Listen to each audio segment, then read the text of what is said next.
Hey, what's going on? It's Matt. It is a really nice day out in Northern California, and I wanted to take a couple of minutes and just make a short video on 2019 ICAST, which starts this week, and also kind of give my final thoughts on 13 Fishing's new soft bait lineup that they sent to me for, I guess, product testing or product feedback. But before I get into the 13 baits, just kind of want to give overall thoughts on ICAST as a whole. If you're not familiar with ICAST, it is a yearly convention that gets all of freshwater, saltwater, any kind of fishing. Boats are there, kayak manufacturers are there, bait makers are there, you get the idea. So it's basically a fisherman's kind of wet dream. You're going there, you're seeing the new products, you get to interact with them and touch them. But there's some caveats that go along with this. I have never personally been to an ICAST.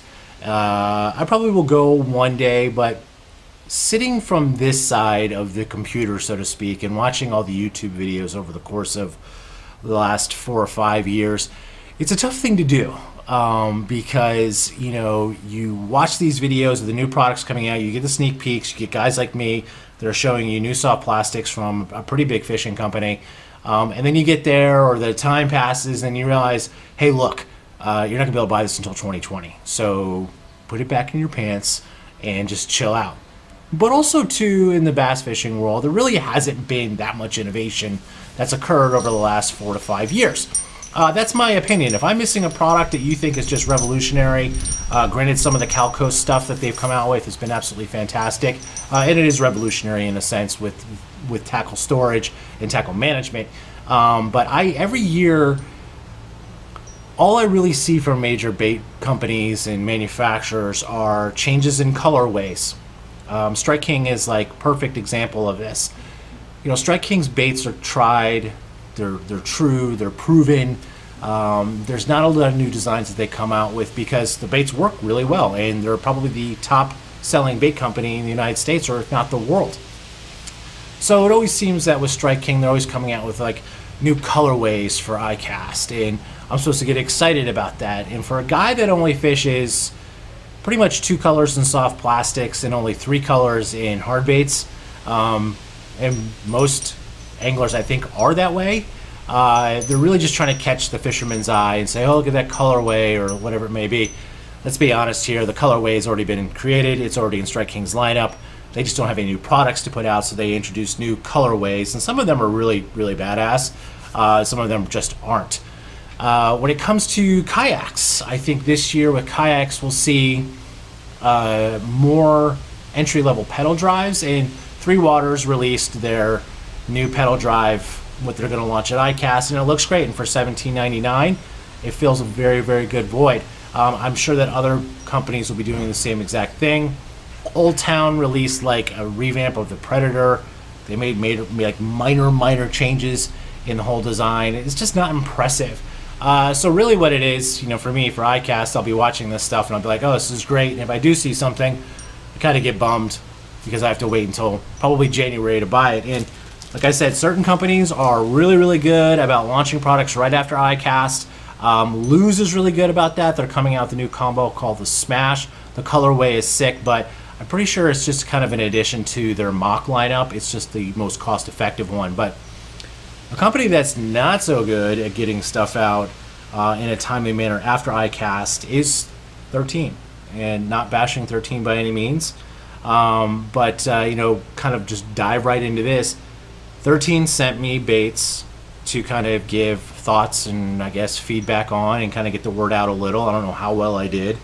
I know I had a lot of people reach out to me and ask, where can they buy the baits, or if I could send them some. Because I did want to test this with more than just myself. I wasn't really able to do that, but I did get these out on the water 3 times, and the joystick, which is what I have in my hand right here, is the one bait that caught me fish.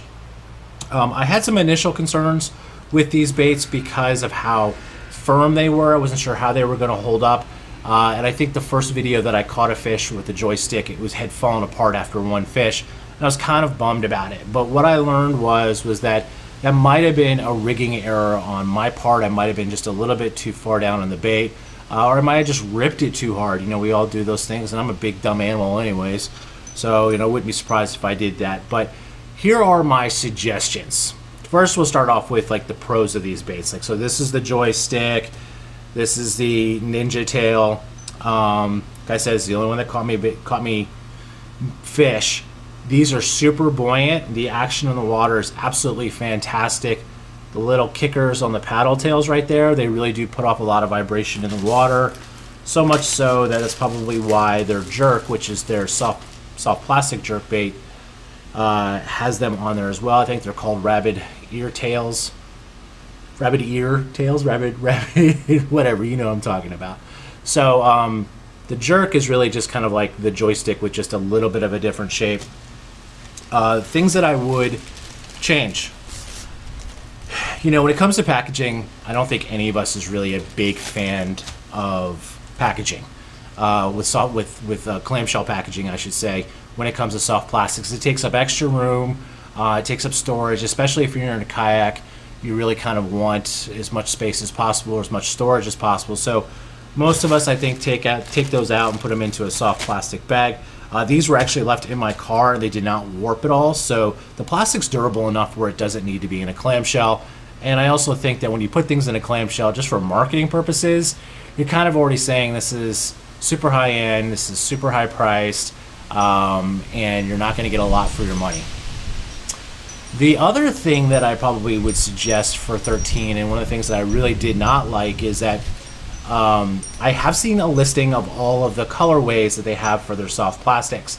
None of them are normal names. They are like Blueberry Yum Yum and Irish Car Bomb, or now Whitey Tighties. And I think that their attempts to be clever is going to backfire just a little bit on them. I do think that when an experienced angler goes to look at baits, they know what they're looking for. When it comes to soft plastics, they're looking for, you know, the watermelons, the green pumpkins, the black and blues, and there's not a lot of deviation between those three colors, for me at least.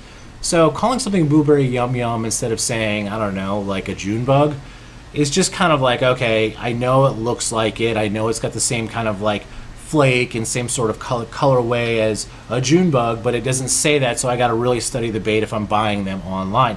And oddly enough, Tackle Warehouse does have these for pre-sale, just not the joystick, which is weird. And if you look at the dates that they'll be delivered, it's not until like the end of August, which is really good actually at the end of the day when you think about it, because you obviously have to do purchase orders and production orders, and Tackle Warehouse is not the first online retailer to get things in stock typically. So going back just to kind of final thoughts on the 13 baits, they're durable, they have incredible action in the water, and at the end of the day, the only two things that I would really change are the names of the colorways and the packaging. Hey, leave a comment down below. What are you really looking forward to seeing at ICAST? I might do like a couple more of these videos during the course of this week, just kind of giving like short 2-minute like, oh, this product was awesome and this one was crap.